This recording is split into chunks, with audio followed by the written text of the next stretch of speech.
Bonjour à tous, bienvenue chez Aquaplante. Aujourd'hui, présentation de deux Anubias parmi les plus petites, l'Anubia Nana Banzai et l'Anubia Nana Petite. Alors l'Anubia Nana Banzai, elle peut paraître grosse à côté de la seconde, c'est normal, mais elle est quand même beaucoup plus petite qu'une Anubia Nana classique et traditionnelle. Ce qu'il faut voir, c'est que ces deux Anubias sont des Anubias que vous pouvez utiliser notamment pour rajouter des points de détail dans tous les types d'aquariums, puisque globalement, comme toutes les Anubias, ça tient sans éclairage, avec de l'éclairage, sans sol, puisque vous les fixez sur du bois, des roches, ou même un morceau de plastique pour cacher une décante, n'importe quoi. On peut tout faire avec ces plantes-là, puisque ce sont des plantes épiphytes qui se nourrissent exclusivement de ce qu'il y a dans l'eau et qui ne vont pas chercher les nutriments dans le sol. Alors, autre chose, vous avez à chaque fois un petit rhizome. Donc sur les petites plantes, c'est parfois plus difficile à voir. On va essayer de le visualiser ici.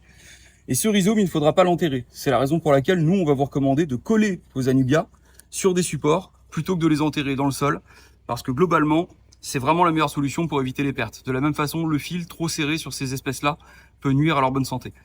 Voilà, donc c'est une plante qui est très simple. Comme vous pouvez le constater, on a beaucoup de stock en permanence, tout simplement parce que ça met des mois, voire certaines des années pour pousser avant de pouvoir vous les vendre.